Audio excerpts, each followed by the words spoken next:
Shalom saudara-saudara yang dikasihi oleh Tuhan. Kehidupan kita ini merupakan kesempatan yang Tuhan berikan kepada kita. Dan kesempatan yang terbesar adalah kesempatan untuk mengenal Tuhan Yesus dalam hidup kita. Karena kesempatan itu adalah kesempatan untuk kita menerima hidup yang kekal. Salam jumpa dalam program Tuhan adalah Gembalaku. Saudara, kesempatan merupakan hal yang berharga di dalam kehidupan kita. Hanya bagaimana kita mengerti tentang kesempatan itu. Penilaian kita akan kesempatan itu sangat dipengaruhi oleh falsafah hidup kita. Orang yang punya falsafah hidup yang materialistik akan melihat mendapatkan materi merupakan kesempatan. Namun untuk hal-hal lain tidak dilihatnya sebagai kesempatan. Orang yang memiliki falsafah hidup egosentris, maka kesempatan itu adalah hal-hal yang menguntungkan dirinya sendiri, dan hal lain tidak dianggap sebagai kesempatan. Saudara, kehidupan kita merupakan kesempatan. Kesempatan apakah yang saudara lihat dari kehidupan yang masih saudara terima dari Tuhan? Saudara, mari kita membaca Yeremia pasal yang ke-16. Firman Tuhan datang kepadaku, bunyinya, janganlah mengambil istri dan janganlah mempunyai anak-anak laki-laki dan perempuan di tempat ini. Sebab beginilah firman Tuhan tentang anak-anak lelaki dan anak-anak perempuan yang lahir di tempat ini, tentang ibu-ibu mereka yang melahirkan mereka dan tentang bapak-bapak mereka yang memperanakan mereka di negeri ini. Mereka akan mati karena penyakit-penyakit yang membawa maut.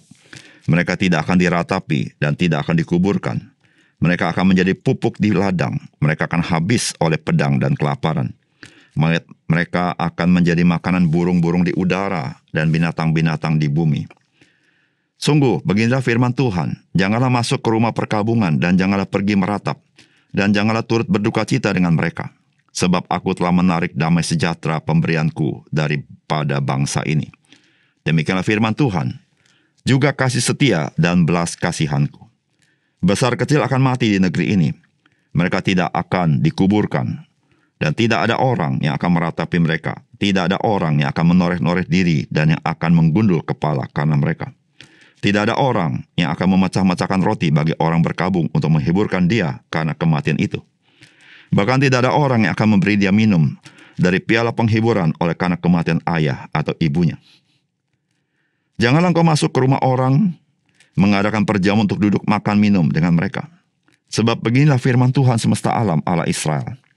Sesungguhnya di tempat ini, di depan matamu, dan pada zamanmu akan kuhentikan suara kegirangan, dan suara sukacita, suara pengantin laki-laki, dan suara pengantin perempuan. Apabila engkau memberitahukan kepada bangsa ini segala perkataan itu, dan mereka berkata kepadamu, mengapakah Tuhan mengancamkan segala malapetaka yang besar ini terhadap kami? Apakah kesalahan kami dan apakah dosa yang telah kami lakukan terhadap Tuhan Allah kami? Maka engkau akan berkata kepada mereka, oleh karena nenek moyangmu telah meninggalkan aku, demikianlah firman Tuhan. Dan oleh karena mereka telah mengikuti Allah lain dengan beribadah dan sujud menyembah kepadanya. Tetapi mereka meninggalkan aku dan tidak berpegang kepada Tauratku. Dan engkau sendiri berlaku lebih jahat daripada nenek moyangmu. Lihat, kamu masing-masing mengikuti kedegilan hatinya yang jahat daripada mendengarkan kepadaku. Maka aku akan melemparkan kamu dari negeri ini ke negeri yang tidak dikenal oleh kamu maupun oleh nenek moyangmu. Di sana kamu akan beribadah kepada Allah lain siang malam, sebab aku tidak akan menaruh kasihan lagi kepadamu. Sebab itu demikianlah firman Tuhan. Sesungguhnya waktunya akan datang bahwa tidak dikatakan orang lagi, demi Tuhan yang hidup, yang menuntun orang Israel keluar dari tanah Mesir, melainkan demi Tuhan yang hidup, yang menuntun orang Israel keluar dari tanah utara dan dari segala negeri kemana ia telah mencerai-beraikan mereka. Sebab aku akan membawa mereka pulang ke tanah yang telah kuberikan kepada nenek moyang mereka. Sesungguhnya aku mau menyuruh banyak menangkap ikan, demikian firman Tuhan, yang akan menangkap mereka. Sesudah itu aku mau menyuruh banyak pemburu yang akan memburu mereka dari atas segala gunung dan dari atas segala bukit dan dari celah-celah bukit batu. Sebab aku mengamati segala tingkah langkah mereka. Semuanya itu tidak tersembunyi dari pandanganku, dan kesalahan mereka pun tidak terlindung di depan mataku. Aku akan mengganjar 2 kali lipat kesalahan dan dosa mereka. Oleh karena mereka telah menajiskan negeriku dengan bangkai dewa-dewa mereka yang menjijikan, dan yang telah memenuhi tanah milikku dengan perbuatan mereka yang keji. Ya Tuhan, kekuatanku dan bentengku, tempat pelarianku pada hari kesesakan. Kepadamu akan datang bangsa-bangsa dari ujung bumi serta berkata, sungguh nenek moyang kami hanya memiliki dewa penipu, dewa kesia-siaan yang satu pun tiada berguna. Dapatkah manusia membuat Allah bagi dirinya sendiri? Yang demikian bukan Allah. Sebab itu ketahuilah, aku memberitahukan kepada mereka sekali ini, aku akan memberitahukan kepada mereka kekuasaanku dan keperkasaanku, supaya mereka tahu bahwa namaku Tuhan. Saudara yang dikasihi oleh Tuhan, Tuhan telah menyampaikan kepada umatnya akan keputusannya untuk menghukum mereka dengan membuang mereka ke tanah utara, yaitu ke Babel. Mengapa Tuhan melakukannya dengan begitu keras kepada mereka? Dari bagian firman Tuhan ini kita dapati akan Tuhan yang penuh kasih karunia. Namun umat Tuhan tidak pernah menghargai kasih karunia Tuhan itu bagi mereka. Saudara, apakah pesan firman Tuhan bagi kita? Yang pertama, selama masih dapat disebut hari ini, janganlah kita menyia-nyiakan kasih karunia yang Tuhan anugerahkan kepada kita. Saudara, firman Tuhan berkata, apabila engkau memberitahukan kepada bangsa ini segala perkataan itu, dan mereka berkata kepadamu, mengapakah Tuhan mengancamkan segala malapetaka yang besar ini terhadap kami? Apakah kesalahan kami dan apakah dosa yang telah kami lakukan terhadap Tuhan Allah kami? Maka engkau akan berkata kepada mereka, oleh karena nenek moyangmu telah meninggalkan aku, demikianlah firman Tuhan. Dan oleh karena mereka telah mengikuti Allah lain dengan beribadah dan sujud menyembah kepadanya. Tetapi mereka meninggalkan aku dan tidak berpegang pada Tauratku.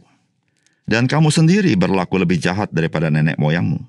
Lihat, kamu masing-masing mengikuti kedegilan hatinya yang jahat daripada mendengarkan kepadaku.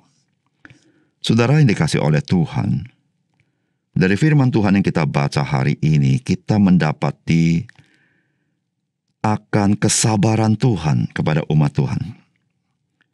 Saudara, Tuhan menghukum bangsa Yehuda bukan serta-merta, tetapi sesungguhnya nenek moyang mereka sudah berdosa kepada Tuhan.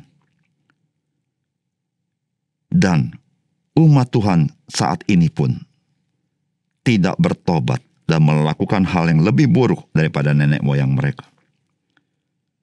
Saudara, kepanjang sabaran Tuhan itu merupakan kasih karunia bagi mereka. Namun mereka tidak pernah menghargai kasih karunia itu. Mereka menganggap enteng. Mereka membiarkannya saja dan hidup seenaknya mereka. Saudara, ini merupakan sebuah peringatan bagi kita hari ini. Saudara, Tuhan yang kita kenal adalah Tuhan yang panjang sabar. Dia Tuhan yang menantikan kita. Dan Alkitab berkata, Kristus berdiri di muka pintu dan mengetuk jikalau ada yang membukakan pintu bagi dia.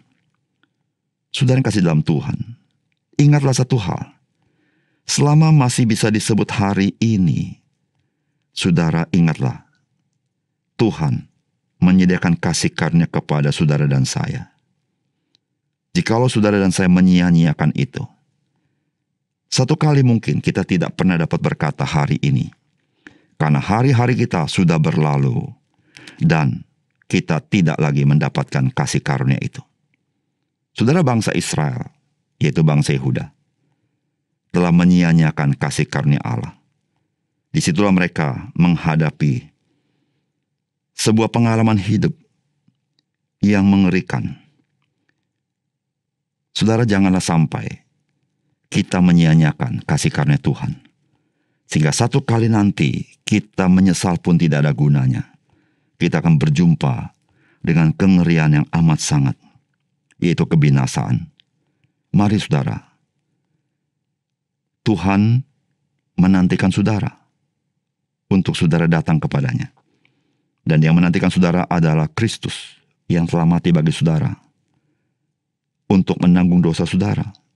Dia mau mengampuni saudara dan memberikan hidup yang kekal bagi saudara. Yang kedua, saudara, keselamatan itu adalah mengenal Tuhan melalui penyataan Tuhan. Saudara, firman Tuhan berkata begini, "Ya Tuhan, kekuatanku dan bentengku, tempat pelarianku pada hari kesesakan. Kepadamu akan datang bangsa-bangsa dari ujung bumi serta berkata, sungguh nenek moyang kami hanya memiliki dewa penipu, dewa kesia-siaan yang satu pun tiada berguna. Dapatkah manusia membuat Allah bagi dirinya sendiri? Yang demikian bukan Allah.